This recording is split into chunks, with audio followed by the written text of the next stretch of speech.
Bonjour la France sur Europe 1.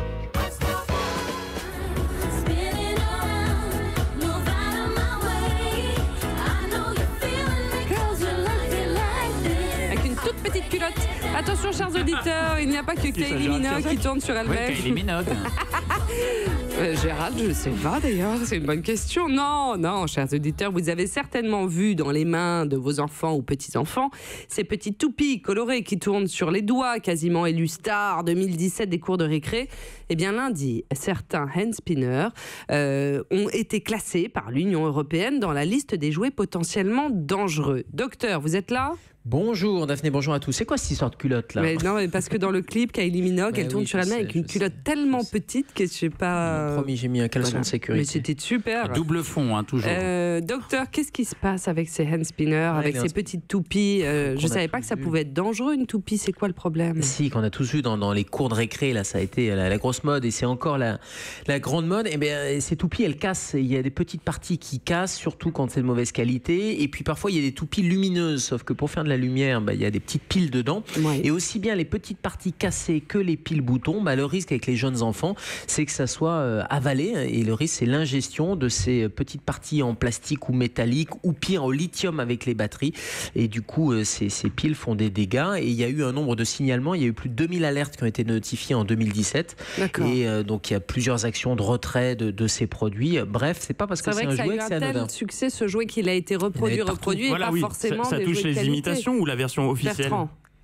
Ça touche tout. Alors c'est sûr que les produits, quand on regarde l'alerte, puisque c'est la Commission européenne qui a lancé cette alerte, et notamment tout est compilé, toutes les données sont compilées au niveau européen, c'est la Chine qui est le principal pays d'origine des produits dangereux. Et dans plus de la moitié des cas, c'était des produits qui étaient chinoises, alors qu'il y a des hand spinners qui étaient d'origine européenne, et c'est 26% des cas de signalement. Donc c'est clair que plus c'est bas de gamme, plus c'est fragile, et donc plus c'est dangereux. Docteur, parce que les enfants risquent d'avaler. Vous voyez souvent arriver aux urgences des patients qui ont eu des accidents avec des toupies ou d'autres jouets ? Alors, les piles boutons, oui, et ça c'est assez dramatique parce qu'on a tendance à banaliser en disant la pile elle va descendre et elle va s'éliminer, et en fait pas du tout. C'est-à-dire qu'une pile au lithium qui vient du hand spinner ou d'autre chose, d'ailleurs ces petites piles boutons, quand elles sont avalées, il faut vraiment consulter en urgence, parce que le problème c'est quand elles tombent dans l'estomac avec l'acidité de l'estomac, eh bien ça va faire une réaction chimique, et le lithium et la pile, ça a vraiment des conséquences, et notamment de perforation. Donc il faut vraiment aller la chercher. Donc vous parlez de tous les jouets qui ont des petites piles. Les jouets qui ont des petites piles, ou même si donc c'est pas anesthésie générale, on ouvre et on retire. Fibroscopie, on n'ouvre pas, on fait fibroscopie, on va aller le récupérer, mais vraiment il faut consulter. Nous, ce qu'on voit beaucoup, c'est les accidents de trottinette aussi en termes d'accidents, parce que ils chutent de la trottinette, donc c'est la fracture, c'est le gros hématome, le trauma crânien. On va pas interdire les trottinettes, là, vous allez trop loin. Non, on va pas interdire. Non, mais les enfants, on peut interdire les enfants.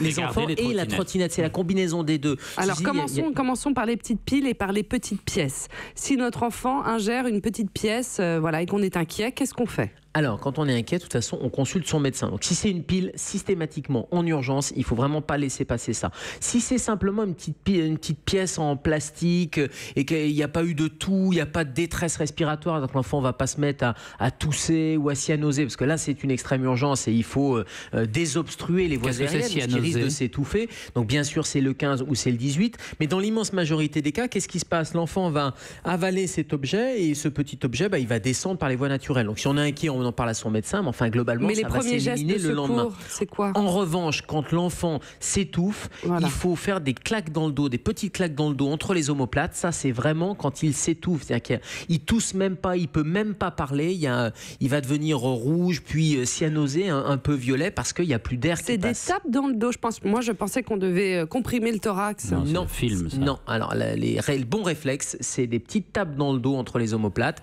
Et debout sinon, toujours, ou bien on le met dans une position. Non, on le prend pas par les pieds, la tête en bas, etc. Non. C'est vraiment les tapes dans le dos. S'il est vraiment petit, on peut le mettre sur le genou, la tête un peu en bas, on tape dans le dos. Et si ça suffit pas 5 fois, on retourne. Et là, vous n'avez pas tout à fait tort, Daphné. Il faut faire non pas sur le thorax, mais un peu en bas du thorax, un peu dans le creux de l'estomac. On va aller appuyer pour remonter. L'idée, c'est de faire piston, c'est de chasser l'air qui est dans les poumons pour que ça puisse, un peu comme un bouchon de champagne, que ça puisse faire sauter le corps étranger. Et évidemment, on alerte les secours. Mais docteur, Oui, ça, c'est uniquement quand il n'y a plus d'air, l'enfant ne tousse pas. Dans l'immense majorité des cas, le gamin, qu'est-ce qu'il va faire?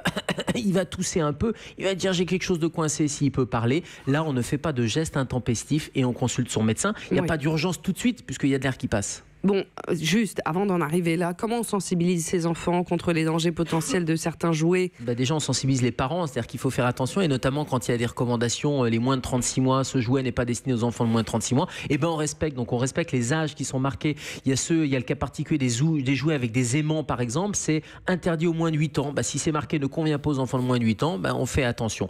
On vérifie qu'il y ait le marquage CE dessus, parce que ça, c'est un gage aussi par le fabricant de qualité. Et puis, on va faire attention à tout ce qui est joué avec des petits produits. Plus c'est simple, finalement, moins ça risque de casser et moins il risque d'y avoir d'accident. Et puis on va expliquer à son enfant le fonctionnement du jouet.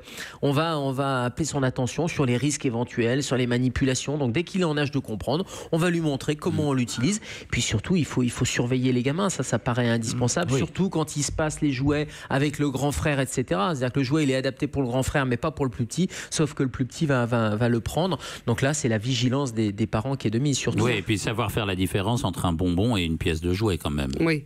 Oui, c'est entre un bonbon, un médicament et une pièce de jouet. Et puis juste, il y a les trampolines aussi, parce qu'on va arriver avec les beaux jours et ça fleurit de partout aussi, ces trampolines. Et qu'est-ce qu'on fait? Faut faire attention parce que les accidents de trampoline ont été multipliés par 18 quand on regarde toutes les enquêtes. Il y a 18 fois plus d'accidents parce qu'il y en a plus déjà sur le marché et le risque, c'est la fracture. Donc là aussi, on explique et on joue en faisant attention. On peut jouer en étant prudent et les gamins sont capables de comprendre ça. Merci beaucoup, docteur. Merci pour tous vos conseils.